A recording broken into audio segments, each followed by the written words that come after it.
Hi guys, I am Atif bin Asgar और आज का हमारा लेक्चर है लीनियर फंक्शंस के बारे में। ओके, हम सबसे पहले लीनियर फंक्शन की जनरल इक्वेशन से स्टार्ट करते हैं। ओके, हमारे पास लीनियर फंक्शन की जनरल इक्वेशन है ax plus b y plus c, या इसको थोड़ी जो है आप कॉन्स्टेंट्स की फॉर्म में प्रॉपर लिख लीजिए तो 3x प्लस 2y प्लस 7 कर लीजिए इक्वल टू 0। इस इक्वेशन की मद में पहली चीज़ आपने जहन में रखनी है कि ये a, b एंड c ये हमेशा कांस्टेंट्स हुआ करेंगे। ओके, ये मेरे कांस्टेंट्स हैं। कांस्टेंट्स मीन ये नंबर 2 हो सकता है, ये आपके पास 1/2 हो सकता है, ये आपके पास कुछ भी कोई नंबर्स हो सकता है, डेसिमल्स में भी हो सकते हैं, but they will always be numbers. ये कांस्टेंट्स होंगे हमेशा। ओके, पहली चीज़ आपने ये जहन में रखनी है। दूसरी चीज़, जो इसके x एंड y हैं, दीज आर वेरिएबल्स। ठीक है, आपने वेरिएबल्स को थोड़ा सा समझ लेना है। देखिए, जो मेरे वेरिएबल्स होते हैं वो मेरे पास वो डायमेंशंस होंगी, या वो आप समझ लीजिए कि किसी भी उसकी प्रॉपर्टीज़ होंगी जिसमें मैं इंटरेस्टेड हूँ। फॉर एग्जांपल मैं आपसे बात करता हूँ, आपकी कार मैन्युफैक्चरिंग फैक्ट्री है, फॉर एग्जांपल पाकिस्तान की बात करें, करोला है, होंडा है, वो देखना चाहती है कि मेरी सेल्स इस ईयर में कितने हुई। तो एक मेरा वेरिएबल हो जाएगा मंथ्स, ऑब्वियसली 12 मंथ्स हो जाएंगे, और एक साल में हर महीने में जितनी सेल हुई वो नंबर आ जाएंगे आपके पास। ठीक है, तो ये जो वेरिएबल्स होते हैं एक्स एंड वाई, ये इस लेवल पे आप एक्स एंड वाई की फॉर्म में रख रहे हैं। लेकिन जहन में रखिएगा कि दीज आर वो दो प्रॉपर्टीज़ होती हैं, या दो आपके पास वो चीज़ें होती हैं जिनमें आप रिलेशन फाइंड करना चाहते हैं। अभी जो रिलेशन आप पढ़ रहे हैं वो लीनियर है, मैं लीनियर फंक्शन पढ़ रहा हूँ। सिर्फ फंक्शंस बहुत सारे होते हैं, इन ज़रूरी नहीं है कि इन दोनों के दरमियान, ये जो आपकी सेल्स है हर मंथ किस तरह हुई है, इसके दरमियान लीनियर फंक्शन ही हो।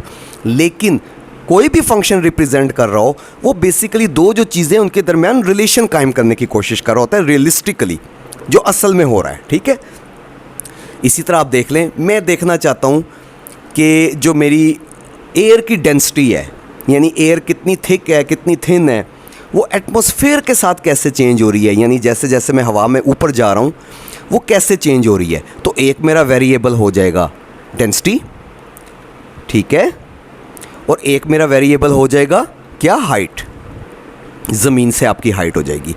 तो जहन में रखिएगा कि ये जो एक्स और वाई हैं, ये दो मेरे पास वो चीज़ें हैं जिनके दरमियान ये रिलेशन मौजूद है। फ़िलहाल लीनियर रिलेशन की अब बात करें, यानी इन डेंसिटी और हाइट के दरमियान ये रिलेशन मौजूद है। ओके, यहाँ तक आपको बात क्लियर हो गई। अच्छा, अब देखिए हम इसको फाइंड करने का तरीका क्या है। फॉर एग्जांपल हम यही रिलेशन लेते हैं आपका ये, इसमें से आपने y अलहदा कर लेना है। y आपका क्या हो जाएगा, -3x -7, ठीक है, डिवाइडेड बाय 2। ये सिंपली आपके पास क्या हो जाएगा। अब आपने क्या करना है, x की वैल्यू पुट करते जानी है। ठीक है, आप 0 से स्टार्ट कर लीजिए, 1 से स्टार्ट कर लीजिए, 2 से स्टार्ट कर लीजिए, कहीं से भी स्टार्ट कर लीजिए। आपको कोई से 2 पॉइंट्स चाहिए, यू नीड ओनली 2 पॉइंट्स जिस पे आप ये फुल लाइन ड्रॉ कर सकते हैं। ठीक है, क्लियर हो गई बात। हम हल्का सा इसको देख लेते हैं। मैं एक ईजी रखता हूँ यहाँ पे चीज़। फॉर एग्जांपल y 2x + 1 है।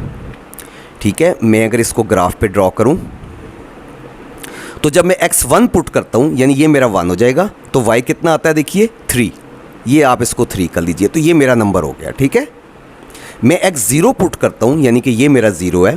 ठीक है, तो मेरे पास y कितना आ जाएगा 1, ये मेरे पास 1 आ गया। ठीक है, ये मेरा नंबर है। अब आप देखिए, ये 2 पॉइंट एनफ है मेरे पास लाइन ड्रॉ करने के लिए। मैं यूँ लाइन ड्रॉ करूँगा, सॉरी, ये लाइन मेरी ड्रॉ होगी, और इसको मैं फर्दर इधर भी एक्सटेंड कर लूँगा और इधर भी एक्सटेंड कर लूँगा। ठीक है, ये सिंपली मेरा लीनियर फंक्शन है। Linear function definitely would be a straight line. हमेशा जहन में रखिएगा कि कोई भी जो लीनियर फंक्शन की जब आप बात करेंगे वो आपकी स्ट्रेट लाइन होनी चाहिए। ये हॉरिजॉन्टल भी हो सकती है स्ट्रेट लाइन, ये भी लीनियर फंक्शन है। ये इस तरह स्लोप भी हो सकती है, ये भी लीनियर फंक्शन है। ये बीच में भी स्टार्ट हो सकती है, ये यहाँ से भी स्टार्ट हो सकती है, ये वर्टिकल भी हो सकती है, ये क्वाड्रेंट में इस साइड पे भी हो सकती है, ये नीचे भी हो सकती है, दोनों क्वाड्रेंट के क्रॉस भी हो सकती है। As long as it's a straight line we call it linear function. Clear है यहाँ तक? आगे चलिए, लीनियर फंक्शन कोई है कि नहीं है, ठीक है, इसके बारे में दो चीज़ें जहन में रखिएगा। इसके दो प्रीरेक हैं। एक तो ये कि इसमें मैक्सिमम 2 वेरिएबल्स होने चाहिए बस, ठीक है। You should only have 2 variables X and Y, जिस तरह इस केस में। पहली कंडीशन ये हो गई आपकी। एक कंडीशन आपकी होनी चाहिए कि इसमें जो वेरिएबल्स हैं, जो कि करंटली मेरे एक्स एंड वाई हैं, इनकी पावर 1 होनी चाहिए, ठीक है। इनकी पावर हमेशा 1 होनी चाहिए। मीन्स 1/x होगा तब भी लीनियर नहीं है, ठीक है। स्क्वायर रूट ऑफ x होगा तब भी लीनियर नहीं है। फंक्शन होगा, मैं आपको बता रहा हूं, कोई और फंक्शन होगा, लीनियर नहीं होगा। 1/x भी नहीं हो सकता, √x भी नहीं हो सकता, और हायर पावर भी नहीं हो सकती, ना ही x की ना ही y की, ज़हन में रखिएगा। यानी जो इसके अंदर 2 वेरिएबल आ रहे हैं उनकी पावर हमेशा 1 होनी चाहिए। ओके ओके, हम आगे देखते हैं इसको। एक और चीज़ ध्यान में रखिएगा, इसी लीनियर फंक्शन की एक और फॉर्म होती है जिसको हम कहा करते हैं स्लोप इंटरसेप्ट फॉर्म, ठीक है। ये स्लोप इंटरसेप्ट फॉर्म होती है, स्लोप इंटरसेप्ट फॉर्म। ये आपकी बुक में इस मौके पे अभी कोई डिटेल डिस्कशन नहीं की हुई, तो मैं भी इसको जब मौका आएगा तो हम इंशाल्लाह इसको बहुत डिटेल में पढ़ेंगे कि ये स्लोप होती है और ये आपका इंटरसेप्ट होता है। ये कैसे ड्रॉ करते हैं, इसकी क्या सिग्निफिकेंस होती है, ये हम बाद में देखेंगे। अभी हम इस टाइम सिर्फ और सिर्फ लीनियर फंक्शंस पढ़ रहे हैं और उसकी जनरल परसेप्शन पढ़ रहे हैं। ओके, अच्छा, मैं आपकी बुक में जाता हूँ। ये आपके पास लीनियर फंक्शन है, ये देखिएगा, ये इसकी जनरल फॉर्म है, ये इसकी स्लोप इंटरसेप्ट फॉर्म है जो मैंने अभी आपको बात बताई, ठीक है। उसके बाद आ जाती है आपके पास क्वाड्रेटिक फंक्शन। क्वाड का मतलब होता है स्क्वायर। इट मीन्स कोई भी आपके पास फंक्शन जब स्क्वायर की फॉर्म में आ जाएगा, ठीक है। फॉर एग्जांपल x² + y² = 1, ठीक है, तो ये आपके पास क्वाड्रेटिक फंक्शन आ जाएगा, ठीक है। मैं इसको लिख लेता हूँ, x² + 2x + 1 = 0। ये मेरे पास क्वाड्रेटिक फंक्शन आ गया। और इसका जब आप ग्राफ ड्रॉ करेंगे, यानी x की डिफरेंट वैल्यू पुट करेंगे, और यहाँ पे फंक्शन f(x), जिसको मैं y भी कह सकता हूँ, यानी आप x1 पुट करते हैं तो कोई ना कोई वैल्यू आएगी, x2 पुट करते हैं कोई ना कोई वैल्यू आएगी आपकी, तो इसका फंक्शन ये वाला बनता है आपके पास, ठीक है।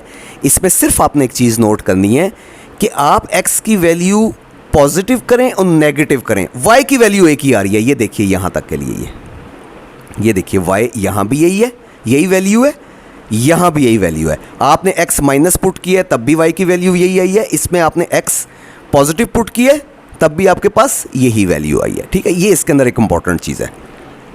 अब इंपॉर्टेंट क्वेश्चन है, हम ये पढ़ते क्यों हैं? देखिए, हम ग्राफ इसलिए पढ़ते हैं कि हमें जब हम ग्राफ की फॉर्म में नंबर्स को देखते हैं, ठीक है, तो हमें फ़ौरन से चीज़ें एक ब्लिंक ऑफ आई में आइडिया हो जाता है कि हो क्या रहा है। मैं आपसे, ये कोई भी फंक्शन है, लीनियर नहीं है लेकिन एक्सपोनेंशियल फंक्शन है। मैं आपसे बात करता हूं कि यहां पे मेरा बिजनेस है, मैंने कोई बिजनेस स्टार्ट किया है, यहां पे मेरा बिजनेस है और यहां पे टाइम मंथ्स में है, ठीक है। ये मैंने बिजनेस स्टार्ट किया है, मैं देखता हूं कि मेरे 4 मंथ्स तक, फॉर एग्जांपल ये 0.4 है वैसे, लेकिन चले 4 मंथ्स तक बिजनेस में कोई ख़ास आउटपुट नहीं आ रही, ठीक है। लेकिन उसके बाद आप यहाँ पे देखें कि मंथ बहुत कम है, ये 1 मंथ होगा, लेकिन आप देखें मेरी आउटपुट कितनी तेज़ी से चेंज हो रही है, ठीक है। तो ये ग्राफ को देखते ही मुझे पता लग जाएगा कि इस जगह मैंने हो सकता है ज़्यादा एडवर्टाइजिंग की है, कुछ भी की है, तो ये मेरा बिजनेस फ्लरिश हुआ है, ठीक है। अच्छा, आप इसको कुछ और भी फॉर्म में देख लीजिए। फ़र्ज़ कर लें इसी ग्राफ पे मैं यहाँ पे y पे रख लेता हूँ डिस्ट्रक्शन, यानी कि तबाही कितनी हुई है, ठीक है, और यहाँ पे मैं रख लेता हूँ कोई ज़लज़ला आया है उसकी रिक्टर स्केल, ठीक है, ठीक है। मैं देखता हूँ कि ज़लज़ला जब 0.3 0.4 तक रहता है तो तबाही इतनी ज़्यादा नहीं होती, लेकिन उसके बाद थोड़ा भी रिक्टर स्केल इंप्रूव होता है, ख़ास तौर पे 7 के बाद वो 7.5 भी होता है, तो मेरी तबाही एक्सपोनेंशियली ऊपर जा रही है, ठीक है। तो ग्राफ को देखते ही आपको बहुत कुछ आइडिया हो जाता है। ये आपको हेल्प करते हैं डिसीजन लेने में, आपको हेल्प करते हैं दो चीज़ों के दरमियान रिलेशन देखने में। अदरवाइज़ अगर आपके पास नंबर्स की फॉर्म में लिखे होंगे आप कभी भी नहीं इस तरह बना सकेंगे, ठीक है। अच्छा, ये आप एग्जाम्पल देख लीजिए। आपने अक्सर देखा होगा शॉप्स के दरवाजे जो हैं, आपने देखा होगा जब आप किसी शॉप में जाते हैं तो उसमें दरवाजे होंगे जिसको आप खोलते हैं, ठीक है ना। उसमें देखिएगा कि बाज़ दरवाजे होते हैं वो उनकी अगर ये वाली स्टेबल पोजीशन है तो वो यूं यूं यूं यूं इस पे जो है वो आगे पीछे जो है वो फ्लटर करते हैं और उसके बाद अपनी जगह पे आके वो रुक जाते हैं। तो इस चीज़ को कहते हैं कि दरवाज़ा जो है मेरा या मेरी जो वो वाइब्रेशंस हैं वो अंडर डैम्प्ड हैं, ठीक है। अच्छा, किसी शॉप्स पे आपने दरवाज़ा देखा होगा, आप उसको खोलते हैं और बंद करते हैं, वो तेज़ी से अपनी जगह पे जाता है और अपनी जगह पे जाके वहाँ पे आहिस्ता हो जाता है। इसको कहते हैं क्रिटिकली डैम्प्ड। ये क्रिटिकली डैम्प्ड है। और एक दरवाज़ा होता है, आप किसी शॉप का दरवाज़ा खोलते हैं, वो घंटा लगता है अपनी वापस जगह पोजीशन पे आने के लिए, उसको हम कहते हैं ओवर डैम्प्ड। तो आपने नोट किया होगा कि जब हम ग्राफ ड्रॉ करेंगे मुझे फ़ौरन आइडिया हो जाएगा कि जो मेरी चीज़ है वो कैसे बिहेव कर रही है, मैं उसके अकॉर्डिंगली डिसीजन ले सकता हूँ। तो इसलिए हम ग्राफ और ये लाइन ड्रॉ करते हैं। याद रखिए, मैथमेटिकल इक्वेशंस के ज़रिए हमारे पास जो असल में फिनोमिना हो रहे हैं हम उसको रिप्रेजेंट करने की कोशिश करते हैं, ठीक है। तो मैथ्स में सबसे पहला काम होता है कि हम वो इक्वेशंस डेवलप करें, ठीक है। इक्वेशंस डेवलप करें जो कि मेरे फिजिकल फिनोमिना या दो चीज़ों के दरमियान रिलेशन को ट्रू रिप्रेजेंट कर सकें। सबसे पहले ये काम होता है। जब वो हो जाती हैं उसके बाद उनके ग्राफ्स और उनका एनालिसिस किया जाता है कि अच्छा अब इनको कंट्रोल कैसे किया जाए। आपके पास पहले उनका रिलेशन आएगा तो आप कंट्रोल करेंगे ना। आपके पास सिंपल इक्वेशन है F = ma, यानी आप फोर्स अप्लाई करते हैं ख़ास मैस को तो उसमें कितना एक्सेलरेशन प्रोड्यूस होगा, या इतना एक्सेलरेशन देने के लिए, और ये ट्रक है, गाड़ी है, कितना मैस है, कितनी फोर्स चाहिए। आप देखिए इस फार्मूले की मदद से आप आराम से निकाल लेते हैं कितनी फोर्स चाहिए। आपके लिए ज़रूरी नहीं है कि मैं जाकर ट्रक को पहले धक्का लगाऊं, फोर्स कैलकुलेट करूं, बिकॉज क्यों, आपके पास ये रिलेशन मौजूद है कि फोर्स का, मैस का और एक्सेलरेशन का रिलेशन क्या है आपस में। तो सबसे पहले हम ये रिलेशन डेवलप करते हैं, उसके बाद इनको कंट्रोल करने की कोशिश करते हैं। मैं आपको हल्के से ओवरव्यू के लिए दिखाना चाहता हूँ कि ये देखिए, आजकल आपने देखा हो ये कार्स जो हैं उसमें कोई शार्प कॉर्नर्स वगैरह कहीं शीशों में, फ्रंट पे कहीं भी नहीं होते। रीज़न ये है कि मैं एयर की जो फ्रंट से ड्रैग होती है वो कोशिश कर रहा होता हूँ कि मिनिमम हो। हमारे पास ऐसे सॉफ्टवेयर आ गए हैं जो ये इस तरह की इक्वेशन सॉल्व करते हैं। ये इक्वेशंस हमने बनाई हैं, फिर हम इक्वेशन सॉल्व करते हैं। इक्वेशन सॉल्व करने के बाद हम इसको सॉफ्टवेयर में लेके जाते हैं, ये गाड़ी डिज़ाइन करते हैं। उसके बाद आप देखिए एक एक पॉइंट पे वो प्रेशर पॉइंट दे रहा है, जिस तरह यहाँ पे प्रेशर बहुत ज़्यादा है हवा का, ठीक है, किस जगह कम है, किस जगह ज़्यादा है। तो अभी गाड़ी बनी नहीं और मेरे लिए देखिए डिज़ाइनिंग के लिए कितने आइडियाज़ है कि मैं यहाँ पे क्या कुछ कर सकता हूँ, ठीक है। तो बेसिकली पहला मकसद होता है इक्वेशन डेवलप करना, उसके बाद सही इक्वेशन डेवलप करना। तो उसका फर्स्ट स्टेप है लीनियर फंक्शन। मेरा ये समझाने का मकसद ये था कि कल को आप इससे बहुत हाई लेवल पे जाएंगे और आप अगर इंजीनियरिंग करते हैं तो आपको ये चीज़ें अप्लाई करनी पड़ेंगी, सॉल्व नहीं, अप्लाई करनी पड़ेंगी। अप्लाई आप तब कर सकते हैं जब आपको पता हो कि यहाँ पे यार लीनियर फंक्शन या क्वाड्रेटिक फंक्शन लगता भी है कि नहीं। आप एक फुटबॉल को हिट करते हैं, ठीक है, उसका ग्राफ ऐसा होना चाहिए ना, ठीक है। उसका ग्राफ आप लीनियर बना देंगे तो वो तो गलत होगा। ये आपने लीनियर बना दिया है, उसका ग्राफ आप पैराबोला बनाएंगे तभी वो ट्रू रिप्रेजेंट करेगा ना। तो आगे आपने इससे भी मुश्किल चीज़ें अप्लाई करनी है, तो कोशिश कीजिए कि स्टार्ट से कॉन्सेप्ट वाइज समझा कीजिए, ठीक है। उम्मीद है आज तक की जो है आपको ये लेक्चर क्लियर हो गया होगा। कोई कमेंट्स में क्वेश्चन हो आप ज़रूर पूछिएगा। थैंक यू वेरी मच, फिर इंशाल्लाह मिलेंगे, बाय।